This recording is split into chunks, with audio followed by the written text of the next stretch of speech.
I'm actually going to back out of this fast water and maybe I'll get a little bit luckier. This is a very nice brown trout. Very nice brown trout. Holy cow.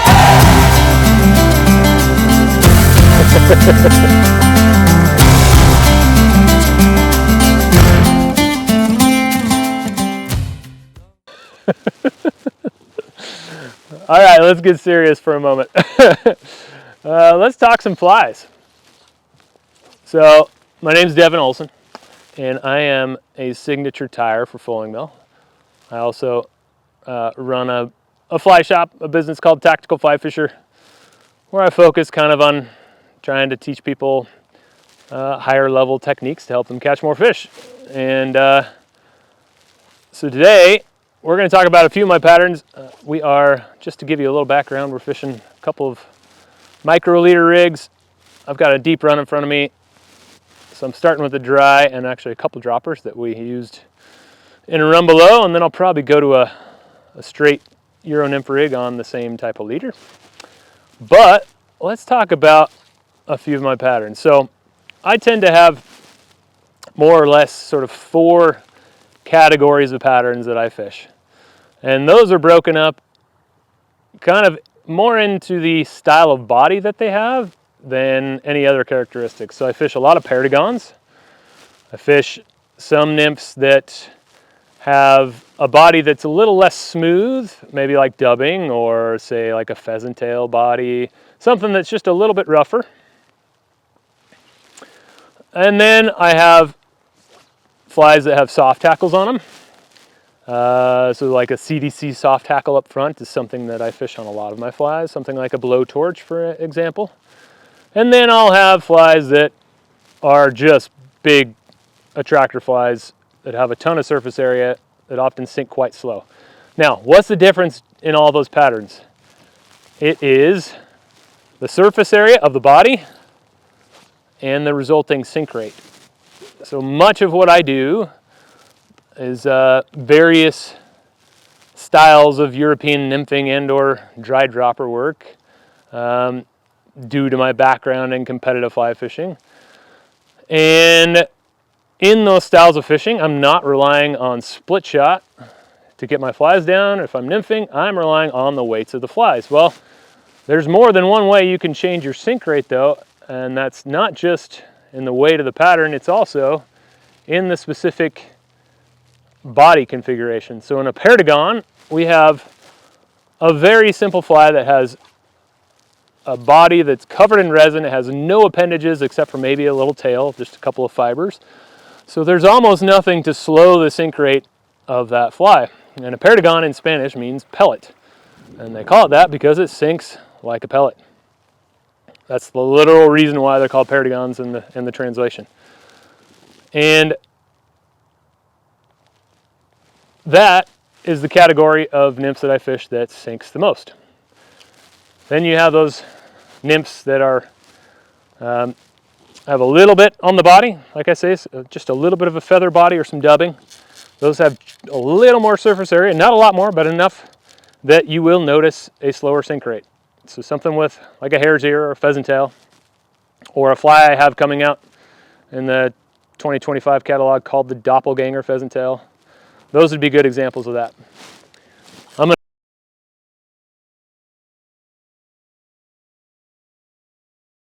You'd have a fly like my Blowtorch, which I have on this rig right now. I am actually going to fish or switch to a slightly heavier version of it. Then in that 4th category, something like a mop or my DNA worm or my stragglestone.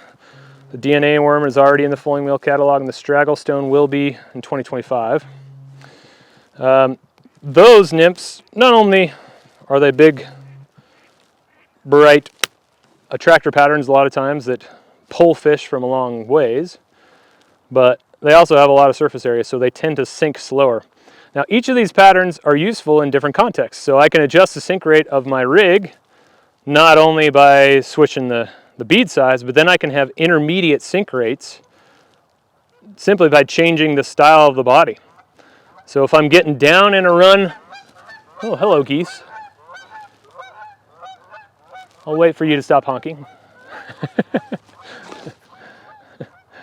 So basically, my whole goal is to get fine iterations in sink rate, because I want to get my flies down relatively quick and get them to the depth where I think the fish are, but I don't want to get down too quick and take bottom right away and kill my drift that way. I also don't want to stay well above the fish and never get down to them. So I want that happy Goldilocks medium where I'm getting down just fast enough to get a good drift, get my flies in the taking zone for as long of a portion of the drift as possible, but not just be hard on the deck right away. And I do that a lot through changing between those categories of flies.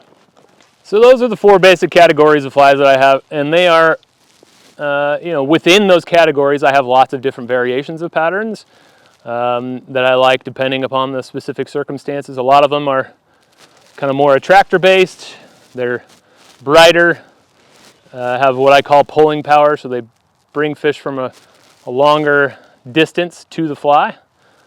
And others might be a little more drab and more imitative, less likely to spook fish, more likely to seal the deal on a tough fish, for example.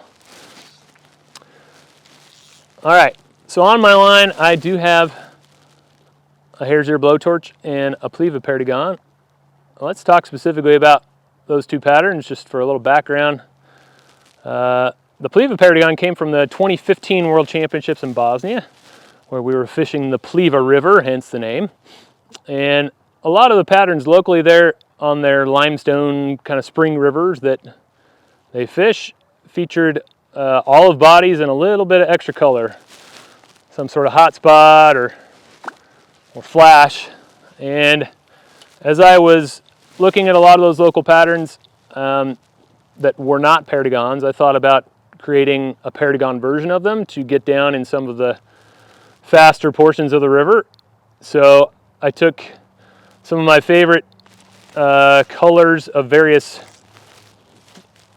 threads and tinsels and came together with a couple of variations on a theme, and the one that fished the best for me during the championship ended up being what I now call the Pliva Perdigon, which has an olive body with a chartreuse, fluorescent chartreuse rib, and then also a little bit of an orange, fluorescent orange hot spot collar up at the front.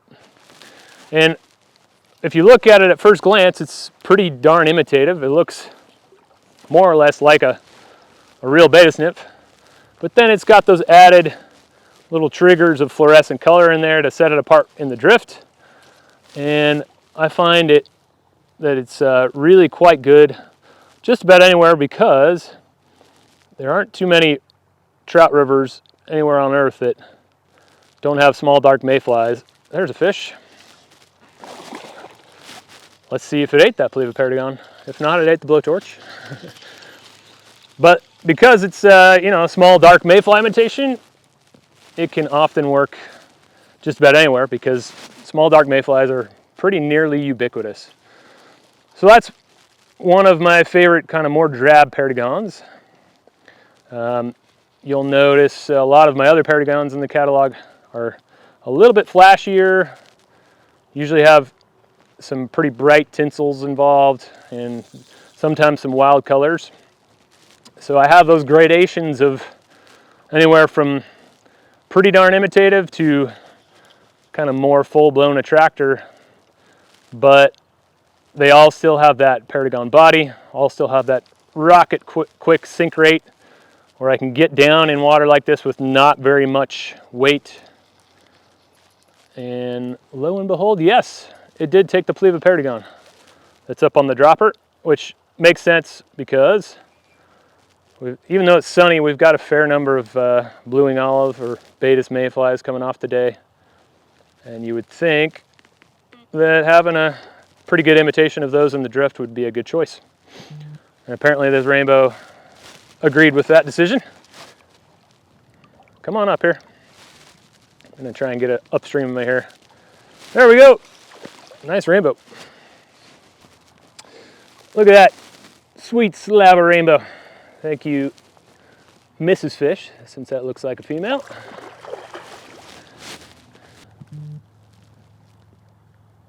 but there's another fish. Whoa! I'm ticking bottom too easy, you know, so I need to slow the sink rate down a little bit. But if I go, maybe I'm fishing 2 Perdigons, for instance, and I'm getting down really easily. But if I switch to the next bead size lighter, all of a sudden my sink rate is too slow, you know, and then I'm not getting down fast enough. So one way I can kind of go intermediate there is to put something with a soft tackle on, like a Blowtorch. It has the same amount of weight as maybe the Perdigon I was fishing before, but because of that soft tackle, it slows the sink rate down. So a Blowtorch is a great choice of a fly in that instance, but also it's just a great attractor pattern. So let's talk a little bit about the history of the Blowtorch. So when I was in the Czech Republic for the World Championships in 2015, one of the styles of flies there that are really famous now, which they were fairly well known then, but have certainly had a big time explosion into the public consciousness over the last few years. Oh, there goes that rainbow. That's okay.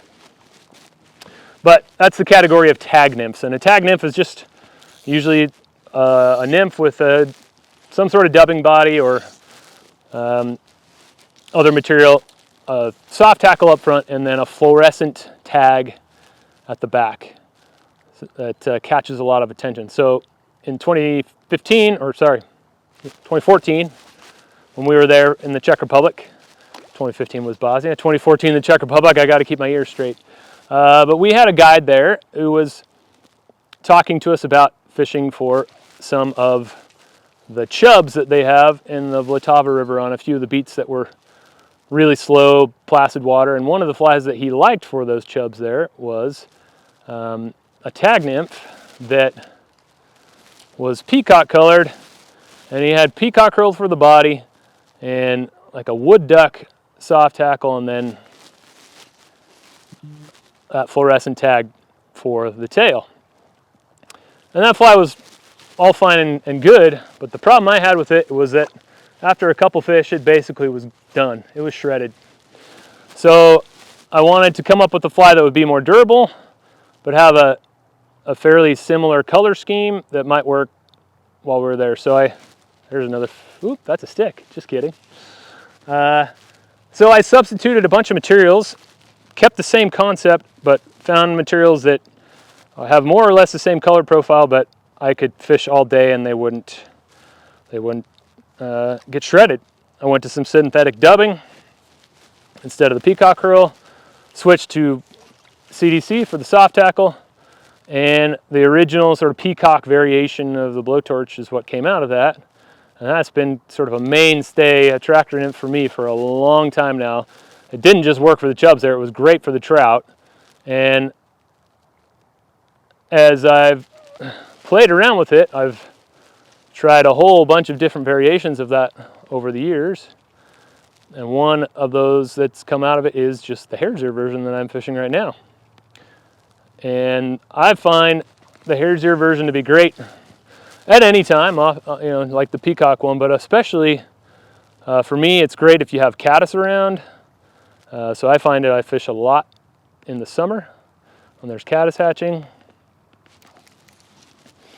But it's one to give a shot really anytime. If you have a river that you have confidence in a hare's ear, if you try a hare's ear Blowtorch, it's basically like taking your hare's ear and just turning up the pulling power a little bit. Let me back downstream just another smidge here for a second because I'm ticking bottom a little too easily.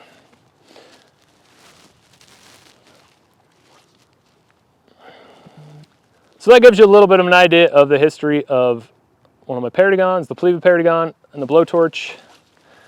And if you look at any of the rest of my patterns in the Foiling Mill catalog, I try and give you a little bit of a background on that specific pattern and why it came to be and why I love it. But really what it boils down to is I don't fish a whole ton of different patterns. I'm not the type of guy who has 50 different patterns in his box all the time. A lot of times I have my core you know, half a dozen to a dozen, most of which are now in the Flowing Mill catalog, that they've become that way through iterative testing over time when I've caught a lot of fish on them and I start to have faith in them. And really I end up just tying them in various weights with maybe some small changes in material and color, and you can take that palette of the same style of nymph, come up with any sort of color variation that you want for your own pattern painting, and you got a winner. And the hare's ear variation of Blowtorch is that for me. The purple one's also a really good one. One that I think gets fished the least, but is often the most attractive because it sets itself apart the most in the drift. So whether you tie or you buy, pick up a Pliva Perdigon, pick up a Blowtorch, give them a try in your local water and see how they go. And maybe once you've done that, you can look into some of my other patterns as well, like the Light Bright Perdigon or the SpaceX Nymph or the DNA Worm, the Doppelganger Pheasant Tail, Stragglestone, and also some of the dry flies that I've got with Flowing Mill. And I'm pretty confident that if you fish them right, you'll be able to put them to good use on your local water. While we're talking about some of my patterns, let's also just talk about, well, this fish I just hooked. But let's talk about specifically what I have on and why I probably hooked this fish. So I think one of the funny things about today's fly fishing scene is we love to pigeonhole each other, we love to pick on each other, and we love to say, oh, I don't do that because that's this, or I'm not one of those guys that fishes that way. And Euro nymphing has become one of those, you know, hot button issues, so to speak, almost politicized or whatnot in our sport. And I don't care if you don't Euro nymph. It doesn't mean you can't use nymphs that are kind of classified as Euro nymphs. All that makes them a Euro nymph is they've got a tungsten bead on them. Everything else about the pattern might be the same as any other pattern you've fished before. You know, if you've come from fishing unweighted hare's ears and you put a bead on it, okay, maybe that makes it a Euro nymph, you know, but not really. It's just something that can be used Euro nymphing because we fish no weight on the rig besides the weight of our flies. So whether you do that or not, that's not all that important. These patterns are really effective regardless of the nymphing method you choose. You could be using a strike indicator or a dry dropper on a traditional weight forward line, and the flies are great because they're great, because they get down on their own, they get you tension, they get you strike detection, and they're useful whenever you need to get to depth, regardless of the actual rig that you use to get them to that depth. So don't pigeonhole them into a Euro nymphing pattern if you don't like to Euro nymph. It doesn't mean you can't still have success with the same pattern. Okay, I had to take a quick break there because I was rudely interrupted by a larger fish that broke off my dropper tag when the smaller fish that I ended up landing also took my fly. So let's talk a little bit more about, we talked about not pigeonholing, you know, the usage, the specific intended usage of these patterns. So yeah, these nymphs that I'm fishing, these Perdigon nymphs at the moment, they were originally designed by people who were Euro nymphing. And as I said, you don't have to Euro nymph in order to make good use of them. But also one of the misconceptions about Euro nymphing is that we're just fishing big old bombs with a whole bunch of 4.5 mil beads and just dragging the bottom. And I've heard people, you know, accuse us of just like snagging fish or jigging them into their faces, stuff like that. That's really not what goes on at all. Right now, I have a couple of flies tied on size 24 Flowing Mill Jig Force shorts, which is about a true size 20. And I have a 2.3 millimeter bead and a 2 millimeter bead on. I don't know about you, but those are not very heavy flies in my estimation. And we've fished some pretty heavy water earlier in the day today. Some water that was 4 feet, maybe even a little more than 4 feet deep elsewhere. And I haven't tied on a fly yet that was that had a bead larger than 2.8 millimeters. Everything I've fished has been that light or lighter. Now, a lot of that comes down to technique and rigging, and I'm using a micro leader that has very little weight in mass in the leader itself. So I can fish at distance without much weight and it doesn't sag, and so I don't need to fish a lot of weight. But also, I think most people end up early on in their nymphing experience, they just end up fishing too much weight because they have the misconception that you're supposed to be bouncing bottom all the time. But I want my flies in the drift at the fish's level, but still in the drift. So bouncing bottom is usually counterproductive. So your flies don't have to be quote unquote anchors. They don't have to be super heavy. They don't need to be bouncing and dragging the bottom. In fact, you're going to lose a lot of flies if that's what you're doing all the time. So that's another misconception. And that's one of the reasons why I tie Perdigons, because you can get down so easily with so little weight. If I was fishing a big nymph like soft tackle right now in the same water, I probably would have to go to a little bit heavier fly. But keep that in mind as you're working on your own nymphing. If you want to try some Euro nymphs, so to speak, even if you're not Euro nymphing, make sure you have a range of sizes and don't just go to the bombs. Fish your way into that. Start with some flies that are a little smaller bead size, a little lighter, and work your way up until you hit the Goldilocks moment and you're at the right depth. Just going straight to the bomb is often going to leave you frustrated when you break off another fly. One more thing I want to talk about as we come up into this riffle here. We've just moved on from a little run below and up into a riffle where I expect to have some more feeding fish. Oops, like that one. Holy cow. Goodness. Let's talk about color of patterns here. Now, one of the things I always get asked about is, well, you've got 4 colors in this specific fly pattern. So like you've got a pink version and you've got a peacock version and a blue version. You know, why? And how would I choose between them? The reality is, the why is that each of them has their own characteristic in that some of them are more imitative. So if you really want to match the hatch, quote unquote, then you pick the color that is closest to the bug that might be in the drift. So I've done that right now. I have 2 flies on. They're both Perdigons. One is a diabetes. Oops. Well, there goes that fish. That fish had taken a diabetes Perdigon. It was on the dropper tag. The diabetes in the violet or the purple, I don't remember what it's called in the catalog, but violet or purple, right?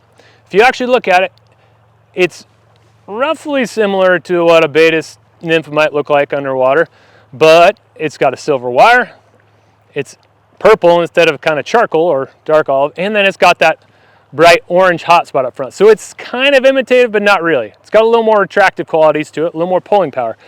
On the point, I have a Pliva Perdigon. A little bit more drab, a lot more imitative looking at first glance. So I have 2 types of the same, or 2 variations in a couple different patterns, but the same sort of platform, the Perdigon platform, right? And the unfortunate thing is that I don't have a great formula for telling you, oh, well, if the water's clear, pick this color. Or if it's sunny, pick that color. I don't have a magic bullet system. I have my favorite styles of patterns that I've messed around at the vise, you know, lots of different times to figure out different colors that do tend to work. I've ditched a lot of patterns over the years that didn't work nearly as well as I thought they would, but I keep the ones that work. And sometimes various color schemes don't work in all conditions, and they might be all or nothing patterns where once or twice they are absolutely the pattern to have, and maybe other times they don't work nearly as well as a more standard color might. But that's why I keep them in the box, and I rotate through colors often. I am not the kind of person that just keeps the same 2 flies on all day long and rolls with it. I rotate through patterns not only in places where I've caught fish, but also just to see if one color works better than another on the day. And I could be in the same basic conditions in a lot of places, and I'll get surprised by colors that work sometimes. I could be in a gin clear river where I expect the fish to be really quite spooky, and yet a bright fluorescent pink, light bright Perdigon is the best version on the day. But I don't find that out unless I try it. I could also be someplace where the water's a little colored, and I expect a really bright, flashy attractor style pattern to be the best choice, and it usually is. But maybe it isn't that day, and I've gone to I'll try a little drabber pattern, and sometimes that's what ends up being the best. So have a few variations, whether it's my patterns you choose or something else. Have a few variations on the same theme. Have some flies that are kind of wild. They got a lot of flash, they got a lot of fluorescence, a lot of pulling power. And have some flies that are a little more drab, some that are in between. And try different bead colors, try different body colors, and you might be surprised how one works that you didn't think would work. Oof, there was a fish. But it's important to have a little bit of variation you can sort through in the box. There we go. Kerploosh. Thank you, Rambo. So once again, another way you can sort through that, if you have a 2-fly rig on like I do right now, start swapping flies in one of those positions. I started with a more imitative fly on the point that would be closer to the fish, and then an attractor pattern, or that baetis, little more attractor style pattern on the dropper, thinking that it'd be the one that has a little more pulling power, so if a fish was willing to move, it would come up to eat that brighter pattern on the dropper. And these last 2 fish, that's exactly what they've done. And that's a common thing that I'll do if I expect a pattern to, if I expect the fish to want maybe a drabber pattern, I'll put that one on the point where it's a little closer to them. But also I'll experiment with those other colors by having them on the dropper. And then if you've confirmed that that attractor style pattern is the one to go with, you can either reverse the flies, chunky rainbow there, or you can start sorting through another color on that point fly that hasn't caught fish yet. For example, let's see what happens right now. I've got that baetis on the dropper tag. I'm pulling off that kind of more drab, imitative Pliva Perdigon on the point. We're going to go to a pink, fluorescent pink, light bright on the point instead. And let's see what happens. All right, so I just made a switch. Now I basically have 2 attractor style Perdigons on, even though I've got a bunch of blue wing olive mayflies that are hatching right now in front of me, and their nymphs are all over in the drift.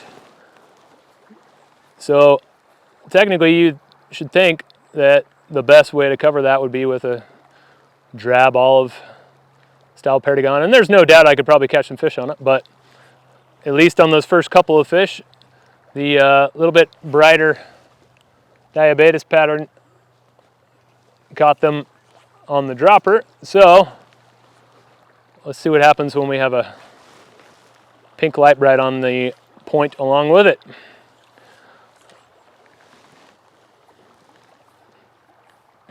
This riffle is kind of prime baetis water, the exact type of spot I would expect them to pull up into when they're munching on baetis nymphs. Water is, we just temped it a second ago. It was just a little over 51 degrees. And this is just the exact water type that I would want for that temperature and during a hatch like this.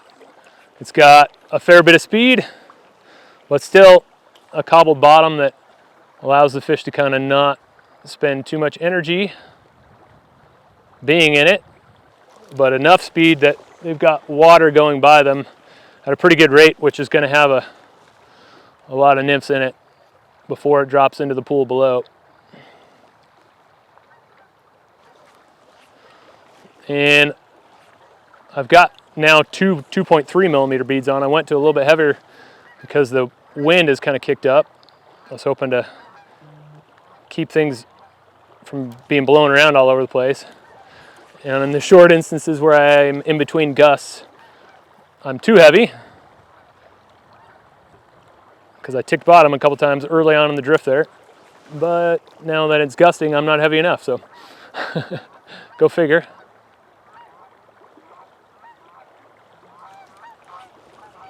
All right, I'm gonna back up, fish this near side just for a second, and then I'll work into that far side. Try the near to far approach, and then this shallower shelf into the deep water. Near to far, shallow to deep, back to front. It's usually my mantra. If somebody's got a good mantra for getting the wind to die though, please drop a comment below, because so far I've been unsuccessful at that. Okay, nothing on the near side, let's go far. There's a pretty good rip of current straight down the riffle that I don't think they're gonna want to stay in when they can be a couple inches to the side and in a little bit softer water.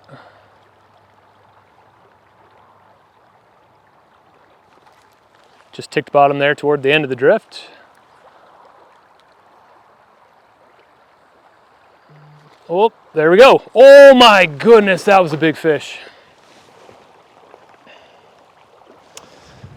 Oh, that hurts. I got 2 head shakes and he was gone. And that was one of the biggest fish I've seen all day.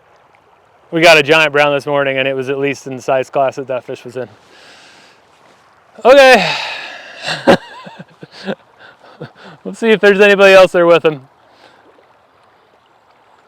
But I'm a little heartbroken, to be honest. That sucks.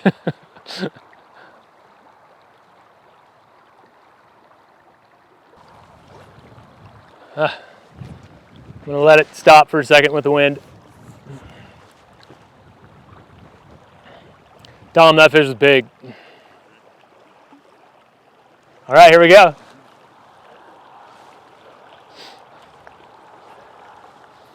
Well, I'm gonna see if there happens to be anybody else up here. But honestly, I'm a little speechless after losing that last fish. Guess what? There is still another fish. That last one was a real big fish. And normally when you get to the head of a riffle like this, that's often where you're gonna see the dominant big fish, because they get first pick of the food as it's cresting over the shelf.